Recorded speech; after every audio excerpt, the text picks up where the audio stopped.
la prehistoria. Es la etapa que comprende desde el origen del ser humano, desde hace 5 millones de años, hasta la aparición de la escritura, en el año 4000 a.C.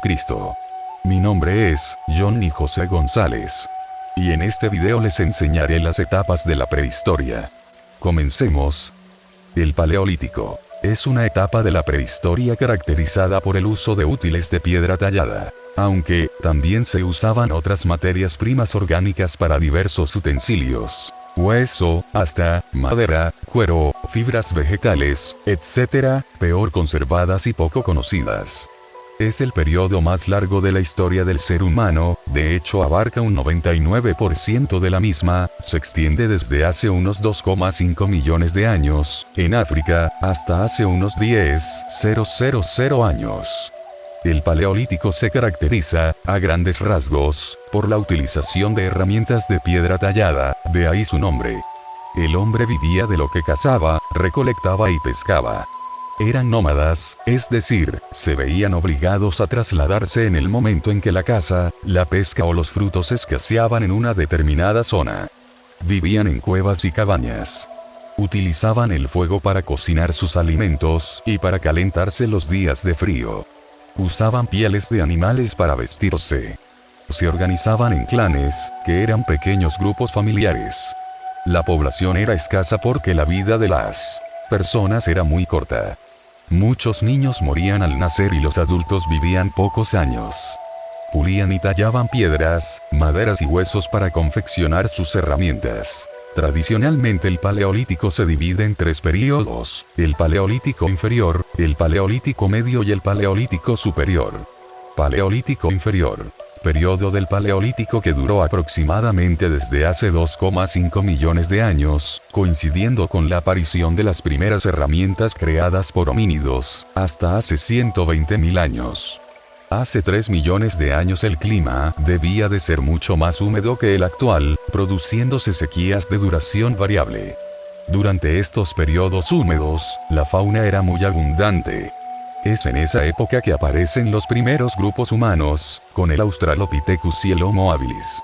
Los datos de hábitat y modos de vida de los Australopithecus son imprecisos, aunque cabe suponer que se desarrollaría su existencia en las orillas de los lagos, donde tenían mejor asegurada su subsistencia. Paleolítico medio. Periodo del Paleolítico que duró aproximadamente desde el 150.000 años antes de Cristo hasta el 50.000 años antes de Cristo. Periodo en el que vivió el hombre de Neandertal. El hombre de Neandertal fue un homínido cazador y nómada que habitó en cuevas. Cada herramienta sirve para una tarea concreta. Se le encuadra en la cultura musteriense. La cultura musteriense y del método Levallois, que consiste en obtener una o varias lascas de forma predeterminada, a partir de una preparación particular del núcleo. Paleolítico superior. Periodo del Paleolítico que se extiende aproximadamente entre el año 33.000 a.C.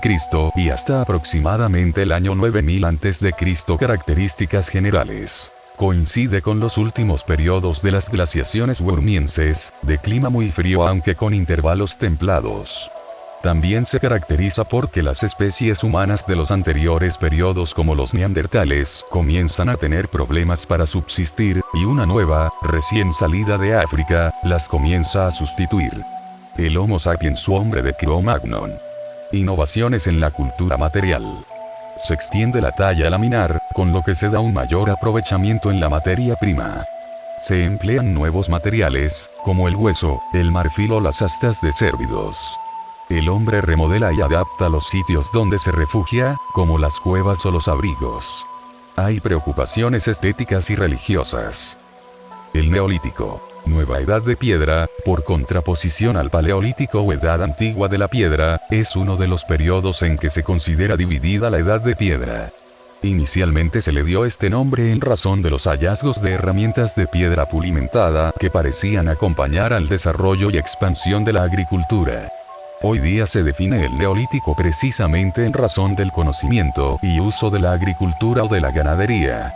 Normalmente, pero no necesariamente, va acompañado por el trabajo de la alfarería. En torno al 10.000 a.C., el clima cambió, hasta ese momento había estado dominado por las glaciaciones. Desde los 10.000 a.C. las temperaturas subieron. Los cielos retrocedieron y algunos animales como los mamuts y los uros se extinguieron. El hombre también sufrió los efectos de este cambio climático, pero gracias a un elemento externo, la cultura, logró salir con éxito. El arte monumental del Neolítico. Una de las características del periodo neolítico fue la construcción de obras monumentales vinculadas al culto de los ancestros. Los menhires, obeliscos líticos de varias toneladas de peso y metros de alto. Los dólmenes, verdaderas cámaras con paredes y techos de bloques líticos. Los dólmenes corresponden a tumbas colectivas. La edad de los metales. La edad del cobre. Metal blando. Se fundía y se daba forma con moldes. Se fabricaban collares, anillos, armas, flechas, hachas. La edad del bronce. Mezcla de cobre y estaño. Más duro que el cobre. Se fabrican jarras, cuencos, armas, anillos, diademas. La edad del hierro. Metal muy duro, más difícil de moldear, por eso se desarrolla la forja. El hierro se calienta, se golpea hasta darle la forma deseada, y se enfría en agua para endurecerlo.